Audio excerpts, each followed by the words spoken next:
अब देखिए, पोटा को खत्म करने के वजह से इस देश पे किस प्रकार की नुकसान। जुलाई 2005 अयोध्या में राम जन्मभूमि में टेररिस्ट अटैक हुई, आपने क्या की? निंदा की। 2005 जुलाई 28 जौनपुर श्रमजीवी एक्सप्रेस पे बॉम्बिंग हुई, 15 लोग से अधिक लोगों का मृत्यु हुई, आपने क्या की? निंदा की। अक्टूबर 29 दिल्ली, दिसंबर 2005 बेंगलुरु IISc, फरवरी 2006 गुजरात अहमदाबाद स्टेशन में बॉम्बिंग, 2006 मार्च वाराणसी कंटोनमेंट स्टेशन, जुलाई 11 2006 मुंबई महाराष्ट्र ट्रेन बॉम्बिंग, 300 से अधिक लोग की मृत्यु हुई। मालेगांव महाराष्ट्र 2006, पानीपत हरियाणा 2007, हैदराबाद मक्का मस्जिद बॉम्बिंग 2007, अगस्त 2007 हैदराबाद में फिर से लुंबिनी गार्डन के गोकुल चाट पे बॉम्बिंग, लखनऊ में बॉम्बिंग, 2008 पे रामपुर पे उत्तर प्रदेश पे बॉम्बिंग, सितंबर में दिल्ली में करोल बाग पे बॉम्बिंग, 2008 दिल्ली में सितंबर 27 में बॉम्बिंग, इसे लिस्ट जाते रहते हैं। In just 10 years of the UPA government between 2004 and 2014, more than 8,000 civilians were killed because of terrorist attacks in this country. 8,000 terrorist attacks, civilians were killed. आपने NIA को वीक किया, आपने जो कानून था वो कानून को ध्वस्त किया, और सुनिए मैं बताता हूं आपको हमने कैसे NIA को मजबूत किया। Madam, it was this deliberate ploy of weakening this country from within, by deliberately weakening the institutions of this country, that led to 8,000 innocent civilians killed because of terrorist attacks. And this was also the position in Kashmir. Every Friday there were stole painters. Every Friday there was a plan for the next calendar of terrorist attacks. It was only after Amit Shah ji introduced the Constitution Amendment Bill to remove Article 370 that has seen a great decline of terrorist attacks in Jammu Kashmir. It happened in our government, अपने सरकार की नेतृत्व। Madam,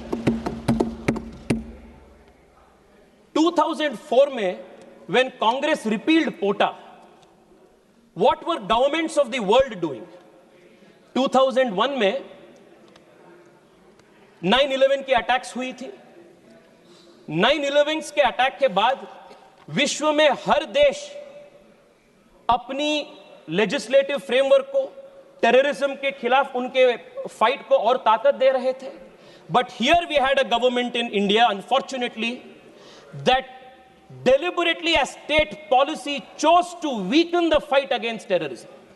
2004 में there is only one political party in the whole world which chose deliberately and very thoughtfully to repeal an anti-terror legislation, and the disfamy of that happens to the Congress party. This, the history of the country will remember it.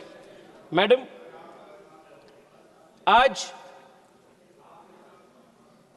Surrender के बारे में बात हो रही है। मैं देख रहा था 1-2 दिन पहले कांग्रेस के पूर्व गृह मंत्री एक इंटरव्यू में बोले, 1965 में जब शास्त्री जी की सरकार थी तब सोवियत यूनियन के इंटरवेंशन के साथ हमने सीज फायर किए थे। सो उन्होंने बोले कि हमने एक्सेप्ट कर रहे हैं, we are accepting that the Soviet Union had actually created the ceasefire. Why are you not doing it? Madam, I want to remind the Congress party that the Bharatiya Janata Party and the leadership under Narendra Modi is not habituated like you to perform actions for the country on the behest of foreign forces. Or 2008 में there is a very interesting speech of Arun Shourie ji. Madam, I'll conclude in 3 minutes. There is a very interesting speech of Arun Shourie ji. आजकल अरुण शौरी जी का कई सारे statements in लोगों ने coat कर रहे हैं। अरुण शौरी जी ने बताया था जब उन्होंने राज्यसभा में बात कर रहे थे, that the government should stop running to mummy. Mummy he meant was the United States. And I want to remind again today that the Congress party, especially under its present leadership, should stop running to mummy, because mummy तक जाना, mummy पे निर्भर होना इस party के नेताओं का, इस पार्टी के पूरे परंपरा बन गया है। This is a country that will stand on its own feet and respond in its own right. Madam, मैं आपको यह भी बताना चाहता हूं कि आज